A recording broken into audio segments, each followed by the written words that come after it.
giving you the real from A to Z surrounding the Dallas Cowboys. News, updates, rumors, transactions, takes, and more. So strap up, Cowboys Nation, and start your day off with A to Z Sports. Live with Will Steele. 3, 2, 1. Here we go!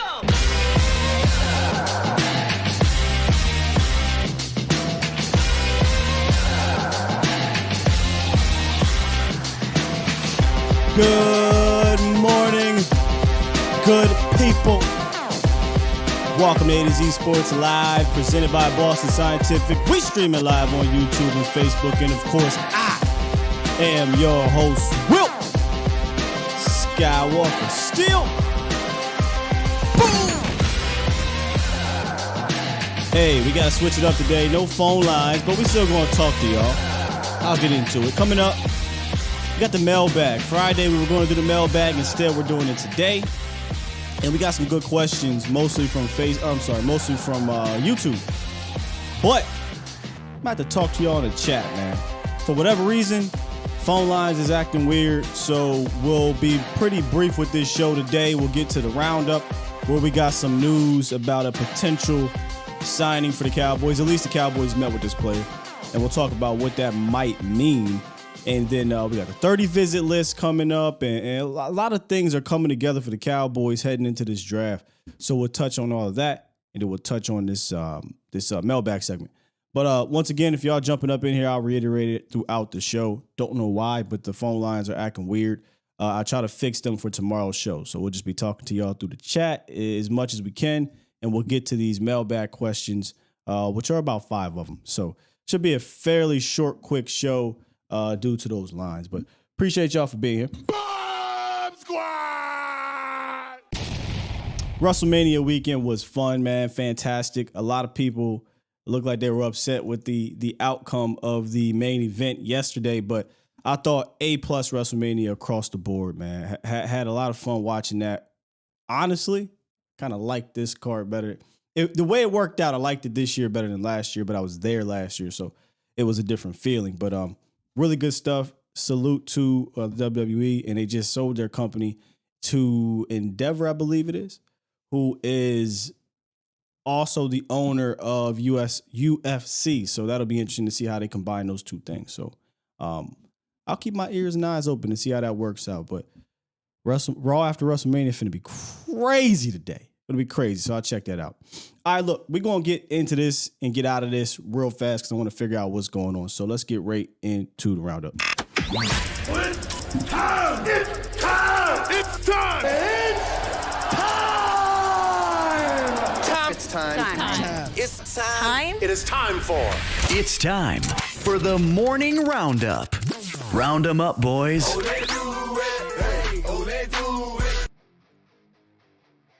Hey, yo.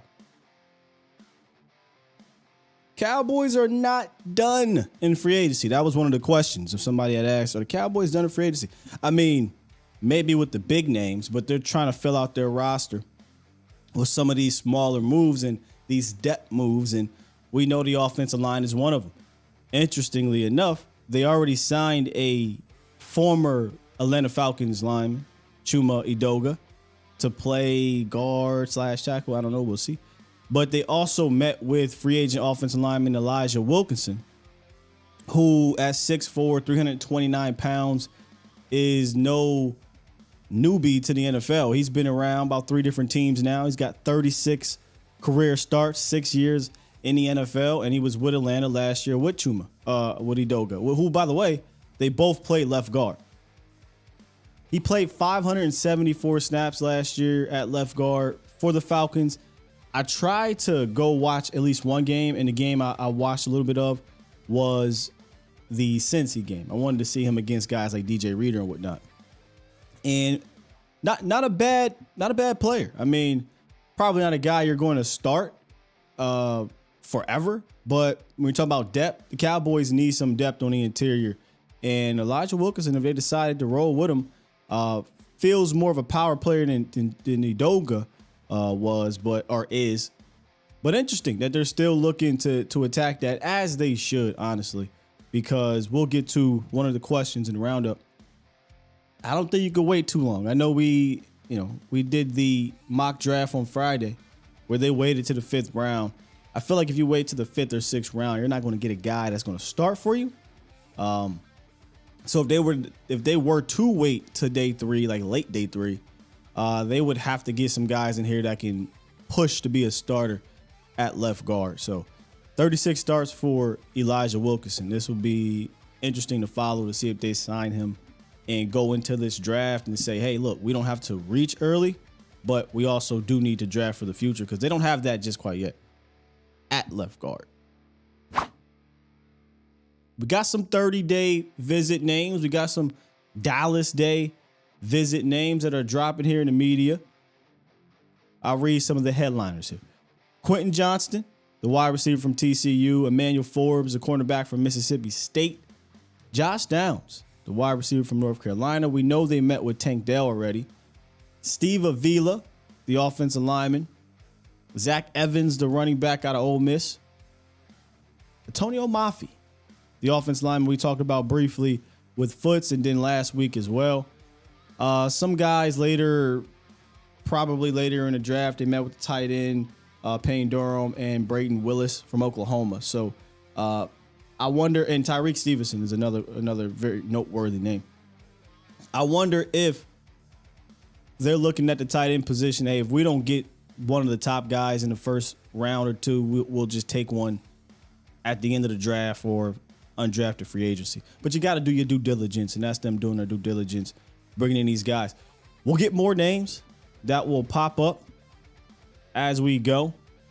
But some of the ones that stuck out to me, Tyreek Stevenson, the cornerback out of Miami, feels like a Dan Quinn or really Will McClay type guy.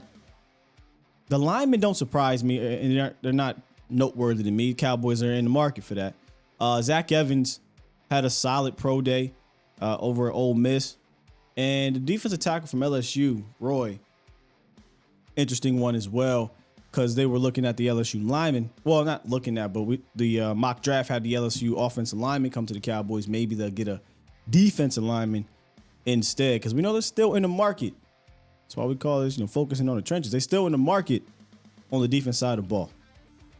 So we'll keep those names coming as the week progresses here. I'm sure we'll get some more names that'll be dropping. Dallas Sports 1977. What date is the draft show beginning? We're talking about. We're talking about like the actual draft. The draft is April 27th and April 27th, if I'm not mistaken, right? Let me look at this real quick. I don't know if we're going to, April 27th. I don't know if we're going to be doing a live show or not. We're still talking that one. But that is the day of the draft, April 27th. Yeah, we're going to talk about, just hold tight, Joe Sandberg. We're going to be talking about Mafi in a second here because Avila and Mafi both were brought in for visits. While they play the same position, I think they have some opposites to their game that, their strengths are opposites, put it that way. So we'll be taking a look at that with a little bit of film.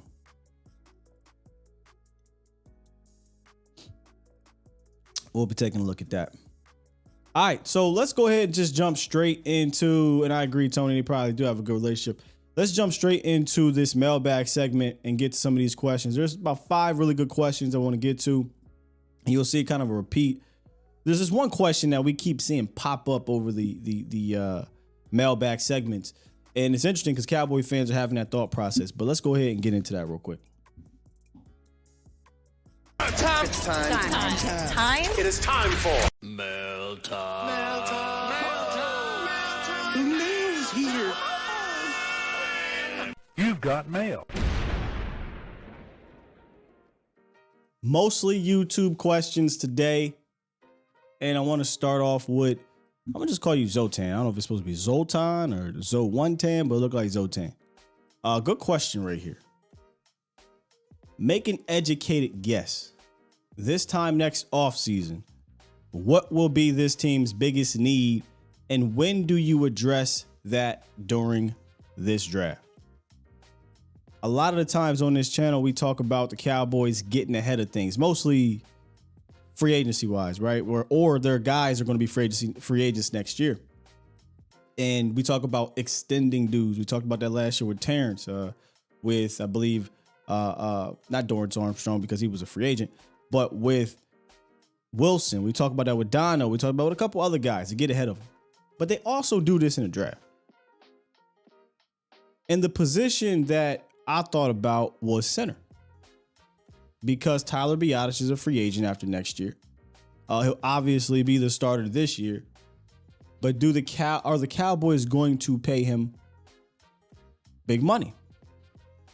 Here's the interesting thing, though, about Tyler Biadasz's situation. There was a point in time where Dallas was allocating a ton of money it's about 4 of their guys, if I'm not mistaken. Tyron, Fred Beard, I want to say Travis Frederick was obviously paid at that time. Zach Martin. I want to say Lyle even got an Lyle Collins. So they all were getting paid more than their original contracts as rookies. Tyler Biadasz has a chance to be the only big time paid guy on the line after next year. If Zach Martin decides to hang it up, Terrence Steele is still in a restricted free agency deal. So if they were to get out in front of Tyler Biadasz, it's not like, oh my gosh, you're paying so much money to the offensive line. Technically, it would just be Tyler Biadasz and Zach. And then if Zach moves along, it'll just be Tyler Biadasz. So they could elect to just say, hey, we don't got a lot of money tied into this position. Let's just go ahead and wrap it up. He's been here for a while. He went to the Pro Bowl. They could be looking at it that way. They also could be looking at it this way. I ain't scared of you. Not that one. Although they're not scared. Here comes the money. Here we go. Money talk. Here comes the money. By the way, man, Shane McMahon tried to call me. You can't be doing leapfrogs, fam. You 50-something years old. That's why you tore your ACL. Hope he does well. Hope he's recovering. But they could be looking at it this way where they say, hey, look, we're not paying Tyler Biadasz all this money. So if that's the case, right, if they're already looking ahead, they could try to address the center position, with John Michael Schmitz, maybe early in the draft. If they don't get a John Michael Schmitz or a Joe Tippmann from Wisconsin, and you probably got to get those dudes likely day 2 at the latest, right? Then I see them attacking or addressing this position on day 3. They did it with Tyler Biadasz. They got him in the 4th round. They traded up to get him, and maybe they look to do that again. So, I would say if center could be a big position of need after next year, and if they were to try to address it this year, if they don't do it with those 2 guys early, I think they wait to day 3. What position do you guys see as the team's biggest need next year? The team's biggest need next year. Marvin says cornerback. Possibly. If they view Deron Bland as strictly slot, then they'll need a guy opposite there. So that definitely could be one. He tore his quad, just like his daddy. O-line cornerback, says Ryan. I see tackle and cornerback. So if we go tackle, right, we got to be thinking of it this way then. Terrence Steele not coming back? Terrence Steele not productive enough? Because I feel like Terrence Steele and Tyler Smith are your tackles of the future. So I feel good about that. I don't really see tackle being a need for me. But if you view Terrence as not the guy or Terrence is not coming back, the tackle absolutely shoots to the top of this. Guard, says Splenda. Could be. I think they're going to address that this year, but could be. Let's see here. Running back. So weird with running back to me. I hardly ever look at it as it's a need. Like it could be needs, but running back, I just feel like I could take a guy and be fine. It's just me though. Let's see. 2 guards, 2 tackles. How Steele's pass blocking? Steele is good at pass blocking. He's a better run blocker, but I think he's a solid pass blocker. I don't have an issue with Steele. He's given up 2 sacks over the last 2 years at right tackle. I'm not I'm not concerned with Terrence Steele's pass blocking. He's not going to be a perfect guy, but I thought he improved in pass blocking from year 1 to year 3, and he was reliable over there. You didn't worry about your right side with Terrence Steele over there.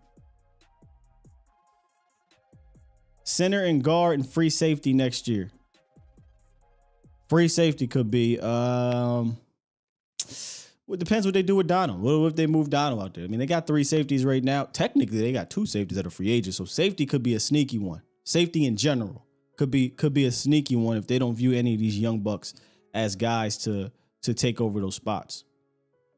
Could be a sneaky one. Yeah, Izzy's there. You got Bell's there. But if they don't view those guys as the next, you got Donovan Wilson, but you go from having 3 studs at safety, because we've seen Izzy play lockdown at corner during the season and he was solid at safety, but we don't know if Izzy is we don't even know where they're going to put Izzy at. He's a chess piece right now. Let's see what they decide to do with Izzy. But if they lose Hooker and they lose Curse, they'll be down to just one proven guy back there. So that could be a sneaky one. Could be real sneaky. Yeah, Todd says he saw a write-up about Pass Pro being the reason Tyron was starting. I think it's all bullcrap. I think Tyron is just starter the same way that McGovern was just starter when Tyler Smith was hurt, right? Tyler Smith got hurt in training camp, and they asked the coach about, who's the left guard, and he was like, oh, well, McGovern's the left guard. Tyler Smith is out. I think that's the same thing right now. Terrence Steele is out. I feel like Tyron Smith has to be your right tackle because he's not here. Once they get to camp, listen, bro, I don't think there's a way that Solari can look at these two's tape, talking about Tyron and Terrence. They can look at those guys on the field at right tackle, and you tell me that Tyron was better at age 30-something, but his body's 78, than the way that Terrence Steele looks out there. He got way more kick to his game. He's better in the run blocking department. Tyron may still have the punch to him, but he doesn't have the same athleticism to him, man. So I think this is all about nothing. I think when Terrence is ready to go, he'll be a right tackle. He'll be a right tackle. What's the trade rumor with DA to Falcons for 3rd round pick? I have not heard about that, Marcus. I have not heard about that one. All right, let's get back and let's get into the second question here on the mailbag. Toxic Tom asked about Lamar Jackson. He's saying, is Lamar Jackson saga, could the Lamar Jackson saga be the reason the quarterback market hold up with Dak's extension? Could the Lamar Jackson saga and situation with the QB market be holding up Dak's extension? I don't think Lamar Jackson has anything to do with it, but the second part, QB market, the situation with the QB market is always something that's going to hold up these quarterback talks, because some of these guys don't want to be the first one to go. Some of these guys want to wait to see where the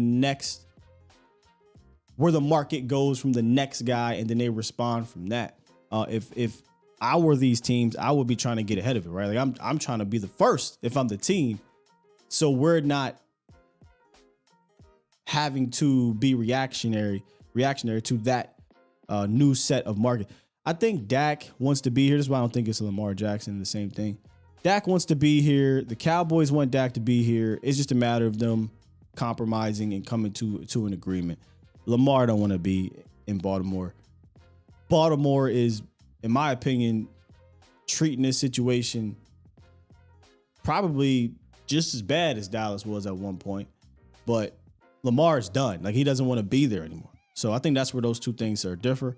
But the situation with the quarterback market, toxic, I think that's fair to say. It's holding up the extension talks if that's the case, because agents want to see where the market falls. And right now you got the Herberts, you got Burrow, you got Hurts. These guys are up next. They're about to get paid. Daniel Jones just got 140, 160, something like that. So you're starting to see it come a little bit, but those other guys are likely going to get more. So I don't think Dak is in a rush. Yeah, I don't think they're in a rush. Let's get to a couple good ones here. let me touch on Zach from Facebook. Let me touch on Zach's conversation real quick, and then these next two questions are really good ones I want to talk about. Zach Donis over on Facebook said, could the Cowboys look to add linebacker before draft day? Miles Jack recently fits the bill. We had this similar question a couple weeks ago about Deion Jones, and Miles Jack is basically the clone, a little bigger, but he's the similar guy. Kind of injured a little bit, has some success, veteran, could come in here and add some depth here. Let me ask y'all this. Is linebacker, because we don't talk about it, I do, but we don't talk about it as a community enough. Is linebacker one of those sneaky need positions for the Cowboys to you, Bomb Squad? Because to me, for the third consecutive year, I believe so. And that's with me. There was a question that said, is Damone Clark start? Yeah, right now he does. Right now he does. But I think linebacker is kind of flown under the radar as a position of need, depth-wise, and potentially, like, you might need to sign a guy that can start, not just, hey, we got Devin Harper and Jabril. You might need to sign a guy that can come in here and play for you because, look, man, with all due respect to LVE and his performance last year, he's a hurt guy. He's going to get hurt. He gets dinged up. And the problem is when he gets dinged up, it now affects his play. Now he's more timid. Now he don't want to stick his neck in there. And we start to suffer for that. So I think the Cowboys need to get out and get a Miles Jack, Deion Jones, a guy that can come in here and start for you. Similar to what they did with Anthony Barr. Very similar to what they did with Anthony Barr. Now, they could have signed Bobby Wagner, but hey, I'm not getting on the front office this year. They did solid work here. Let's see. If Parsons on the edge is a concern, Todd, he 700-something snaps on the edge, bro. I am no longer looking at him at linebacker. They told us what they want to do with him, so that's why I'm with you here. If he's on the edge, yeah, big time, son. Big time. We need linebackers. If LVE goes down, you have Clark and maybe Harper. Yeah, I mean, and again, I look at LVE as I'm walking on eggshells with him. I gotta get somebody I can have confidence where he goes down because he's a hurt guy. Steven waiting for the price to go down. We very well could see that depth guy come. They signed Barr in July, so we could see that guy come in July. We can see that guy come in June. Yeah. No phone lines today, Charles. So we got about 400 in here now as opposed to earlier.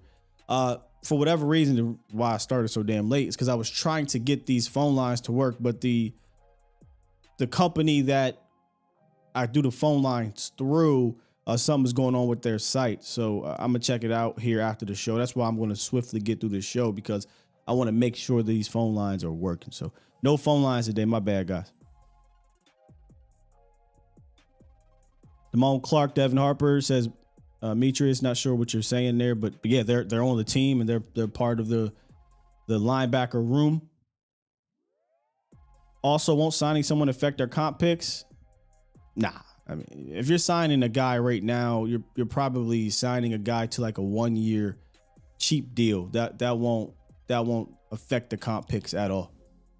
Now, if you go out and sign, I don't even know who's on the market that will get a multi-year deal that will cost $5, $6, $7 million a year. But if you were to do that, sign a guy 3-4 year deal at $5, $6, $7 million a year, yeah, that would affect your comp picks. But signing a Anthony Barr like they did last year for a little bit of money, you'll be fine on comp picks, which won't be a lot because it's, who you got? McGovern. And there's one other person. So you're looking like 5th, maybe 6th round picks. So it shouldn't affect your comp picks at all. All right. But let's get to Drew Armstrong's question. He says, okay, Sky, draft board is falling our way. However you want to envision that. The point is we have options. What's the latest round you'd be comfortable taking a guard? Talked about this on Friday when we did the mock draft and John Machota elected to wait till round 5. Now, I don't know who was on the board, but he elected to wait till round 5 to take a guard. And I said, that's a little bit late for me. I'd like to go at the latest, Drew, the 3rd round. That's the latest that I'd like to go. And we know that they brought in Steve Avila, who is looking like a guy they're going to look to try to grab, not them, but teams, day 1 or day 2. And I'm talking about early day 2. He's not a guy I think is going to fall out of the 2nd round. It's just not a crazy deep draft on the interior right now. More a lot of developmental guys. So we know they brought in Steve Avila. We know there's interest there at a position of need. And what can end up happening, Cowboys Nation, whether it's Steve Avila or the other guy that they brought in, Mafi, out of UCLA. Both opposites in their strengths to me. Like Mafi is more of a bull. He's a brute in the run game. He's got a nasty streak mentality, but he needs some refinement. He needs to work on his technique. He needs to, he's not as physically, athletically gifted as some of these other guys, but he's a brute, man. That's a big boy. Whereas Steve Avila is more sound. I think he's an exceptional pass blocker. He's a better pass blocker, I think, than a run blocker, but he's still a solid run blocker too. Overall, he's a better prospect, period. But what we could end up seeing is that these two guys to the Cowboys could be viewed higher than maybe what you view them, could be viewed higher than what the league views them based off of the depth at that position and the need at that position. So, if they grab an Avila and it comes in the 1st round, that would not shock me. If they took a Mafi and that came in, believe it or not, if that came in day 2 of the draft, that would not shock me. Where Mafi is almost routinely mocked day 3. But Dallas tends to do that sometimes. And it's not, like I said, it's not a deep draft on the interior. So it would surprise me if they took those two dudes. But for me, I can't wait. I mean, I can, obviously. I could wait till after day 2, but I'd like to get my guy by round 3. I'd like to get my guy by round 3. What is the latest you guys would be willing to grab an offensive guard? What is the latest you guys would be willing to grab an offensive guard? Marvin says 3rd. That's where I'm at with it too. Sam says the first 4 picks need to be DT left guard. So you're saying round 2. Oh, no, in no particular order. DT left guard, tight end, running back in no particular order. I think a particular order matters there. I mean, if I'm going running back, tight end in the first 2 rounds, that's very strange.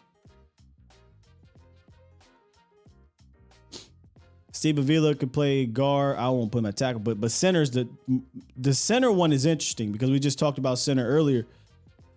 If they view Avila as a potential center like JSM or JMS, John Michael Schmitz, he could have some value very similar. I agree, Tino. 2nd round seems like a good spot, but it could be a super reach depending on who that player is. But they might be looking at it as, look, man, we don't got a ton of holes now. We don't got a ton of holes for the future. And they could be looking at it as, we're just going to take our guy that we believe can be a dude, whether it be right now or develop into that guy in the future. Jose says 4th. Hand of Face says 4th. Sully wants to grab one in round 1 or 2. CT says 1st. So that's the latest. So if they don't get one, if they say they get a guard in a 2nd, you'd be upset with that, huh? I think the 3rd round is the latest they can try to grab a guard, man. They got to grab one. They got to. I agree, man. This is why we had the conversation yesterday or Friday. Fantastic conversation where you said don't get desperate if the guy is not that guy. 100% agree.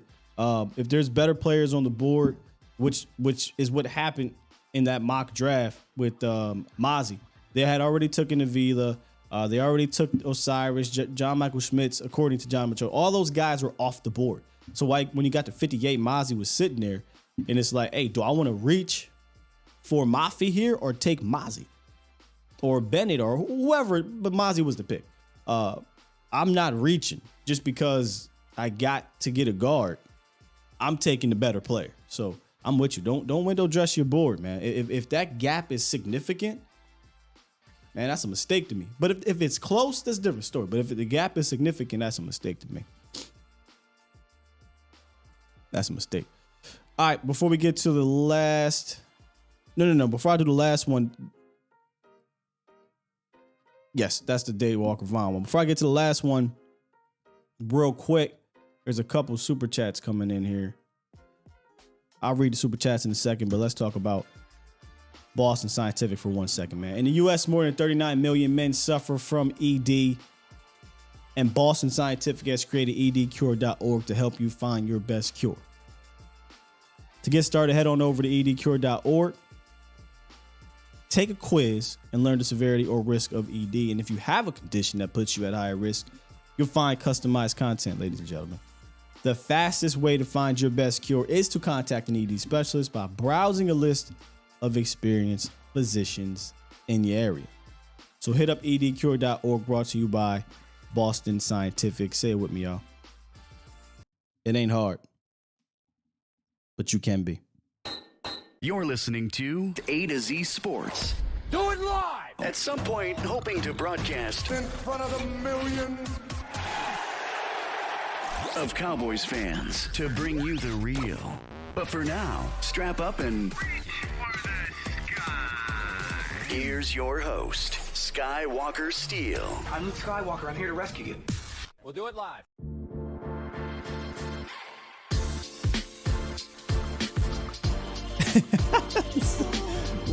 Ryan, you must have been listening and not watching, because that did sound like it might have came by as a question. Nah, brother, just don't read. That's funny. Let me get to a couple soon. I think DJ dropped a couple. Hold on, before I get to DJs. There you go. Tricks dropped one that said Bomb Squad. Acknowledge me. I can't get enough of that. Appreciate you, Tricks. I ain't gonna lie to you. Look, I'm cool with the long-term booking with Cody Rhodes and Roman. Clearly, they gotta battle this out again at SummerSlam or something. But did y'all hear the pop that Cody got on his woe? Man, it just WrestleMania, that could have been the moment right there to get an all-time reaction by letting Cody win that one. But Roman's the company right now, man. Roman is fantastic heel. I ain't mad at the results. Just think they had an opportunity, man. Cody could have took being a face of the company to a totally different level, man. Than it's been in a while. DJ dropped a couple, man. Said I'm messing with you. Super chat. With your morning with the phone lines, but we know it ain't you, yeah, brother. Messing with my morning too. It's weird, you know. And this is something that probably my fault here. I probably should have checked it prior to going live, or right before I went live. But usually my routine is, all right, boom, I click the phone lines, they open up, and it didn't quite work out that way, and it is what it is. We'll have it fixed, hopefully. You know, I'm gonna call that company. Hopefully we'll have it fixed tomorrow. DJ dropped another one. Super chat. Said, when's the last time a late round offensive lineman worked out? Please exclude your cousin Terrence. So what would you consider late? Because if I'm not mistaken, they didn't draft Ronald Leary, right? Wasn't Ronald Leary undrafted free agent? I would say Ronald Leary was probably the last late round, even though I don't believe he was drafted. But who else? McGovern, would you consider I don't know if you would consider McGovern late. That was third round. I'm guessing you mean for the Cowboys, right? You're talking about for the Cowboys. You said excluding Terrence. It's hard. That was the last guy. It was Terrence. How many offensive? I mean, Josh Ball was just drafted. Maletzko was just drafted. All I can think of is McGovern and Terrence, man. That's about it. And if we want to go beyond Terrence, then it has to be Ron Leary. But it's kind of hard to just say except Terrence because Terrence still is that dude at right tackle, and that's the one. So Kane, we're not gonna do Lyle Collins. Come on, Kane. Lyle Collins was a first round pick. They happened to just interview him as a suspect the night before the draft. Not really, but right before the draft, and boom. Well, we can't draft him. Take him off the draft board. But I would say Terrence, but if you want to eliminate Terrence, then Ron Leary. Doug was before Ron, so it would be Ron, right? No, I don't like Terrence still at left guard. Well, why the hell would they do that? Appreciate the donation, Chris. He said, didn't need Boston Scientific for Trish match on Saturday. And then Towboat Ty says, front office of the Cowboys excluding the spring and the WWE are too much alike, always dropping us crumbs when we want the whole cookie. Whoa. Whoa, Towboat. Dropping some heat there. Yeah, acknowledge Terrence, man. Devin, we talked about that briefly in the opening. Yes, Endeavor is now 51% majority ownership of the WWE. And Michael Mendez, I addressed the Lyle thing. Lyle wasn't undrafted because he was not a top round pick guy. Lyle was undrafted because of the murder situation. So we're not including Lyle Collins in this. Daywalker Vaughn, shout out to my guy. Pick 26. This dude lists, all the top guys on the board. Dallas is on the clock. Mozzie Smith, Quentin Johnston, Anton Harrison, Cam Smith, William McDonald are all on the board. Who are you drafting? I'm going to ask y'all first, read y'all questions, and see who is aligning with my thoughts here. Mozzie Smith, Quentin Johnston, Anton Harrison, Cam Smith, William McDonald are all on the board. Who are you drafting at 26? This is why, look, if this was the actual case, this is why I'm not tripping about being at 26. There's going to be a guy there. It's going to be a really damn good guy there. So I ain't tripping. Who you taking? Yeah, I know what your point was, DJ. He says, my point was, do you risk an O-lineman after the fourth round, considering our history? Apparently just picked the best undrafted free agent. The Cowboys, I think, do a fine job developing linemen. Whether it be, but it's usually between, who we talk about here? Tyler Biotish. It was staring right in our face. Tyler Biotish. Drafted in the fourth round. What are you talking about? I didn't even think about that. But they do a solid job. Between Tyler Biotish, Terrence Steele, Connor McGovern over the last 4 seasons, they've taken guys drafted third round and beyond, and they developed them. So, I'm fine if they take a guy in the fourth or fifth, but I would rather them not wait that long. I would rather them take a guy early. I didn't even think about Tyler Biotish.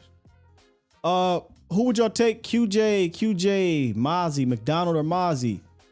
DJ QJ reluctantly. Cam Smith says tricks. McDonald. Johnston.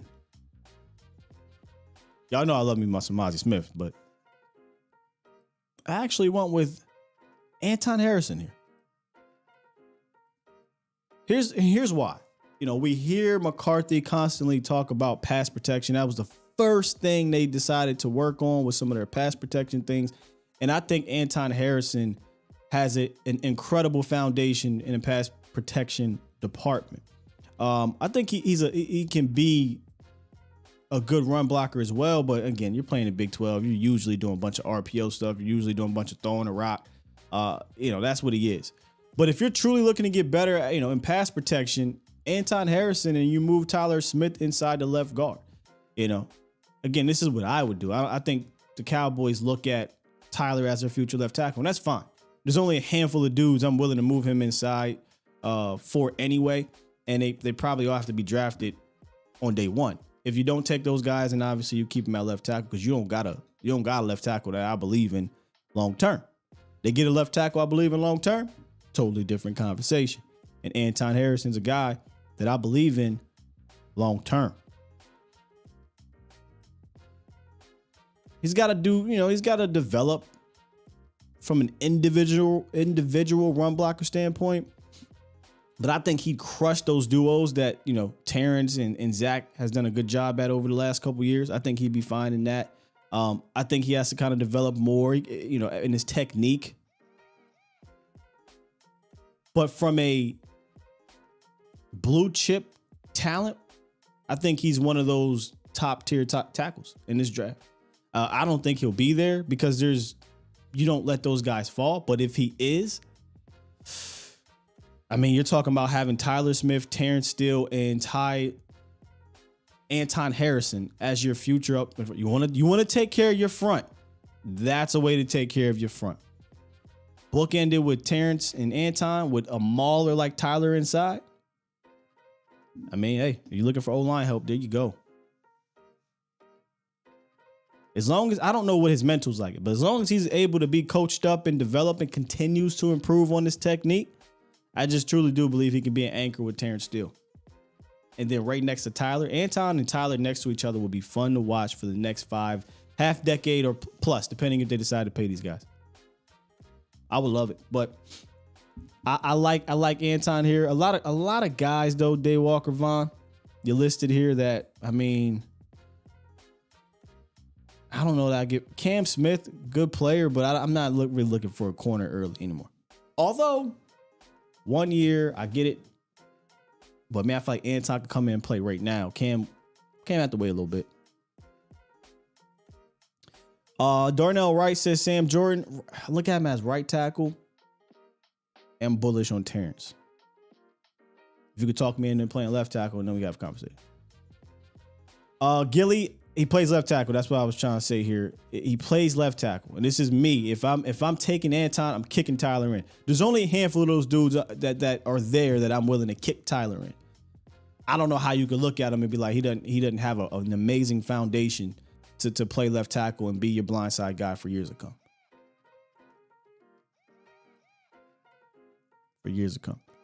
Let's see here. Greg, it looks like he has great mobility. He needs to refine his technique and his kick step a bit, but he's got the building blocks, I think, to do that with look, all these guys are not finished products. They have holes in their game. They continue to be developed, no matter if they're drafted in round 1 or round 5. But I don't think the scheme did him well. But man, he's got a solid foundation, man. He's got an absolute solid foundation. You listen to O-line people, Anton is one of their favorite guys in this draft. Now, again, is he a perfect prospect? No. You're not going to find too many perfect prospects, but I would, man, if they draft him, I'd be happy. 100% I'd be happy. Gustavo says Chuma Edoga would be a starter. I hope not. Shit. That's a depth guy, camp body guy, fight for the roster. Can Wright play left guard? I'd have to defer to my guy Vach. I didn't see that. He just seems. I know there's big left guards, but he pushing. What is he pushing? 6'6"? It's a tall ass left guard. Although isn't Tippmann like 6'6" and he a center, so I haven't heard too much of Darnell Wright moving to guard like that. PZ is a perfect prospect. Oh man. Biotish isn't a bad center, says Jay. I don't know why folks think that. Wait, folks in here think Biotish is a bad center? Or are you just talking about like outside of our world? Because I don't think anybody here believes Biotish is a bad center. But you say he's not Travis Frederick, but not every new center can fill his cleats. Yeah, no, I don't think anyone believes. I mean, if you do, please speak up. I would love to have a conversation why you believe he's a bad center.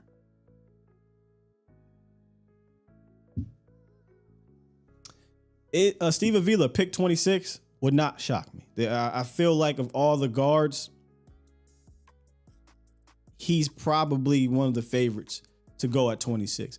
But if not, right, like if they decide to pass on Avila, I'm telling you, man, don't be shocked if they take this a guard that you believe is day 3 guy in day 2.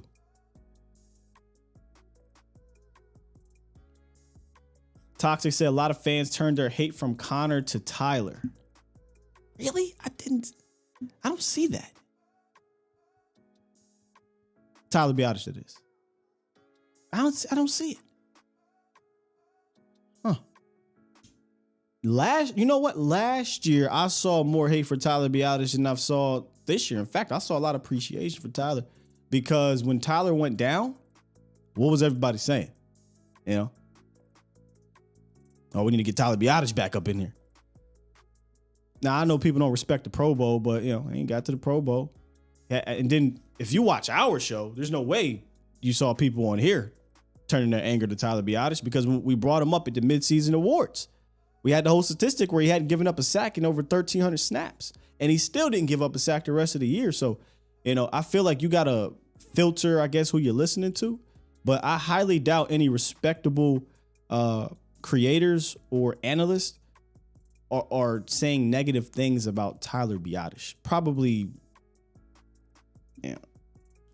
those kind of fans. And there's a lot of those kind of fans. But they probably not paying attention. They probably not watching film. And probably a lazy transition of, okay, who am I going to be mad at now? Tyler. Why you mad? Oh, I don't know. Can't have conversations with those type. Because if you watch the tape, you see that Tyler Biotish was more than a serviceable center for you. He was a solid to good center for you majority of the season. And then when you lost him, you saw the issues you had up front. So yeah, I don't see the hate for Tyler Biotish this year.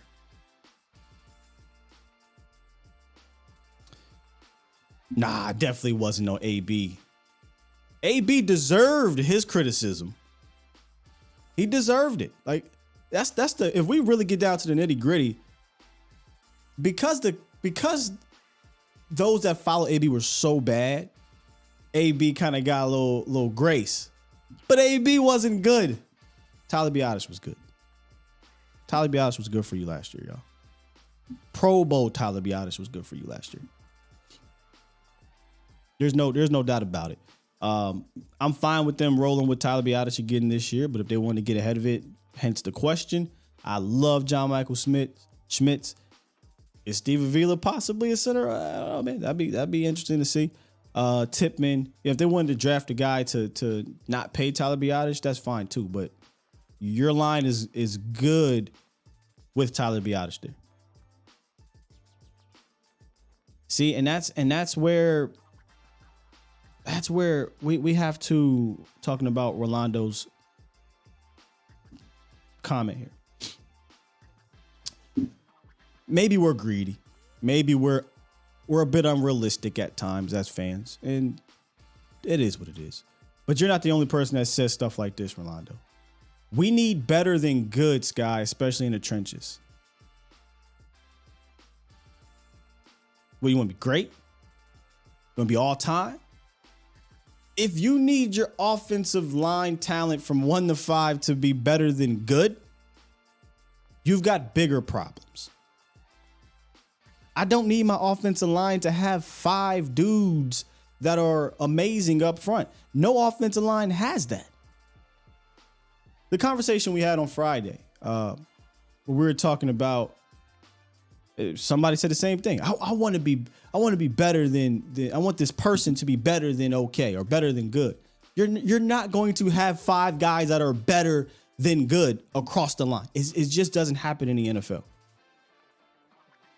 Isaac Seumalo played on what's considered the best offensive line in football. Isaac Seumalo is about as average and solid as they come. He's not some amazing guy. Jordan Mailata plays on one of the best offensive lines in football. Jordan Mailata is a solid to good left tackle. He's not this great all-pro left tackle. The scheme, the design, the play calling, the coaching, shout out to the coaching, all made that line what it was. All made that line what it was. So Yeah, it'd be awesome to have 5 unbelievable guys up front. You don't need that. You do not need 5 unbelievable guys up front. And let's just pretend we get Anton, whatever. Anton and Tyler, Zach and Terrence, I'm straight. If you can't win with that, you got a problem. You got a bigger problem than the guys. You got a scheme problem. You got a coaching problem. You got maybe a play calling problem. Maybe you got a running back issue because they can't see holes, but you got a bigger problem. But you don't need 5 guys up front. So if you want to be better than good across the board, we're looking at unrealistic expectations. The Rams offensive line was not better than good across the board. The Bengals offensive line was not better than good across the board. The Chiefs, the Eagles, where we're not better across the board, better than good across the board. You had some average guys mixed into a group of that was collectively good. So it all depends where your mind frame is. If you want to be great 1 through 5, find me that offensive line. And then I'll show you probably within that offensive line that you get guys that were undrafted. You'll get guys that were round 3, round 4, round 5. So just like I said last year, where I put this blame over the years, really, I put the blame on scheme because I felt like, look, man, how can I watch another team be able to continue to run the ball well with you can't even name a starting 5 offensive line? It's because they have a better scheme. You know what I'm saying? I'm not saying they don't have guys at all up there, but it was infuriating. It was frustrating watching Kellen Moore not be able to run the ball effectively when he could have from a schematic standpoint, regardless of the injuries up front, regardless that Tyron went down. And when Terrence went down, Terrence was a big, big loss. There's no doubt about it. But how do you as a coach adapt to that? I watched other teams with a worse offensive line be able to adapt to that. And from a run game, look, if you had problems pass blocking when Terrence goes down, I get it. That's tougher to do. But I should be able to ask my guys to run block. That's what they want to do. So put them in the best positions to do that. So there's my soliloquy on the whole I want better than good thing across the board of the offensive line. As you can tell, it makes my skin itch because you don't need that. The 49ers offensive line is not littered with a bunch of Pro Bowlers, but they got a scheme. They got good coaches. They got a couple dudes that are anchors. I digress. My bad. This wasn't on you. I've been seeing it go around where we're kind of, I think we're missing the big point. The big point is, can our coaching help these guys? They'll get a guard. I think they'll get a guard in round 1 or 2. Plug them in there, and you're going to have a talented offensive line.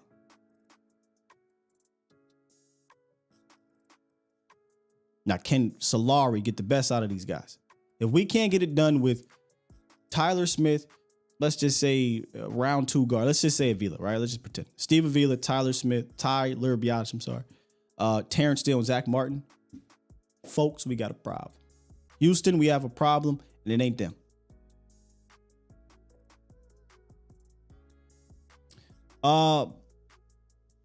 Toxic, like saying you don't like a Mustang because it doesn't have a good off-road capabilities. Why are you trying to drive a Mustang off-road? Cowboys have the run personnel to run on any defense, says Jay. Jay says you can't run on the Niners. BS because the Eagles did. Fact. I mean, we quite literally watched, and the Eagles had a better offensive line at that point than the Cowboys for sure. But watch how they scheme it. Watch how they scheme it.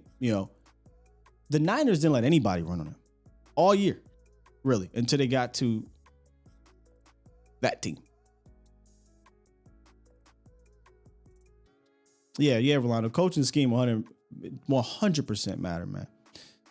100% matter. And I'm that's what really has me excited about this coaching staff is that you got guys like Solari that come from a line, like his resume, and he was here since Landry, but his resume, shows that he's been in multiple schemes that have had success running the ball. And then you got a guy like Schottenheimer, who they've worked together, where I can run the ball if you want, but I'm going to marry that scheme with our passing attack. And hopefully Mike McCarthy is the guy executing that marriage on game day. Maybe a deeper conversation for another day. But Schottenheimer, I think, is going to play in a very important role with Mike McCarthy. He trusts Schottenheimer. Schottenheimer's been around. He's respected in this league. He's been a part of teams that run the ball, and he's been a part of, in my opinion, quality passing concepts that mirror what McCarthy wants to do, but he can throw his own wrinkle into it.